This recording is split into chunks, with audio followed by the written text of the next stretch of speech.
Given the hundreds of millions of dollars in Riverside Public Utilities reserves, do ratepayers deserve a refund, or is the size of this reserve necessary and prudent? Ms. Melendez, start with you. Would you repeat that last part again, Dan? Yes. Do ratepayers deserve a refund, or is the size of this reserve, hundreds of millions of dollars, necessary and prudent? Well, it's always good to have a reserve, we know that. However, if it's hundreds of millions of dollars, and I am not up to speed on to the exact amount of the RPU reserve, we certainly cannot go to our ratepayers and ask for an increase if we have that nice pad. So I would think that perhaps there is a way, an avenue that the ratepayers should receive a small rebate or a small give back, especially in this time when we are conserving. We are using less electricity, we are using less water, we're doing everything that we're asked to do by the public utility. So I think there needs to be some give back. Ms. Marino.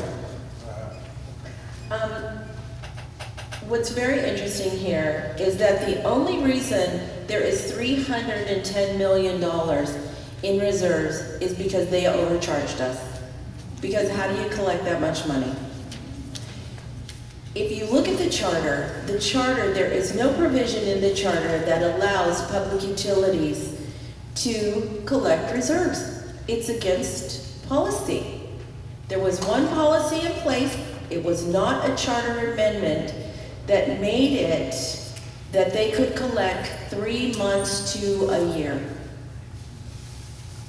Then what happened is just recently they made an amendment to that now they can collect those reserves. They put the cart before the horse. These reserves need to go back to the people where they belong. If they want to start collecting reserves with their new policy, then they need to start now and collect reserves. But that money needs to go back, at least $150 million. Mayor Bailey. First of all, we haven't had a rate increase in 5 years. There's no other public utility, I don't believe, in inland Southern California that has done that. That has not had a rate increase in the last 5 years. We have been very financially responsible. We have AAA bond ratings, which makes our costs lower and allows us to give more money back and not have rate increases to our residents. We are within policy. We have some serious issues coming in front of us in the next couple months. First of all, we've got 100-year-old pipes bursting, so we need that money to be able to replace the 100-year-old plus infrastructure underneath the ground, water especially.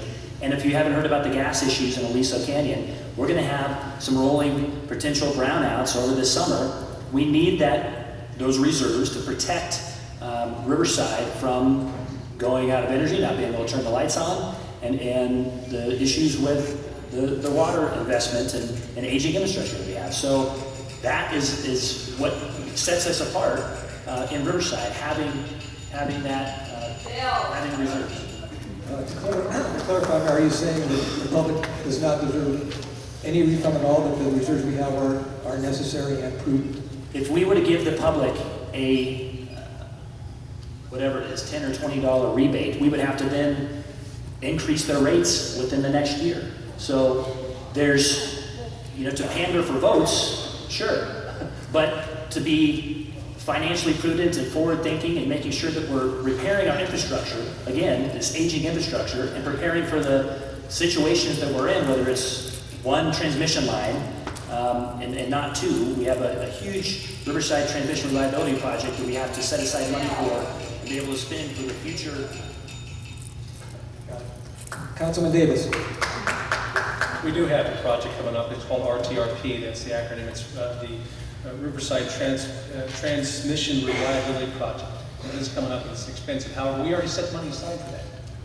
We don't need to use that reserve. Councilman Subaru and I both agreed and tried to give the water rebate back to the folks when they sold the residents of Ward 4, West East Water, lower cost of water, preventing us from having to have a rate increase because we don't get Riverside water. We're up in Western through Metropolitan Water, and we pay about 170% more for our water than you do. As far as the electric, it's been almost 7 years since we've had a rate increase, and there is one coming in October already, folks. Not only that, if you own solar, I was just told, and I own solar, you're going to have a solar fee for having solar. It's coming. I don't agree with it. I oppose it. I am being punished for being a good citizen and doing what? Conserving. And now what's going to happen is that they're going to punish us for doing the right thing. The reserve is not 300 million, it's a little bit less. We can do a lot more than we've been doing for the residents. And give some back and also keep the rates low. Ms. Martinez. I do believe reserves are good, but we do need to analyze it and see how much of that was obtained by overpayment, and then put that back in your pockets. It's your money, needs to go back. That's only fair. Thank you. This is a little bit off, yes. You had asked a question, or one of them, how did we get that money? I can explain how we got that money. Would anyone like to know? 30 seconds. We joined ISO grid. What they did then is when you join ISO, you get money paid to you for others to use your transmission lines and your poles, which the ratepayer owns. That approximate $30 million a year came in.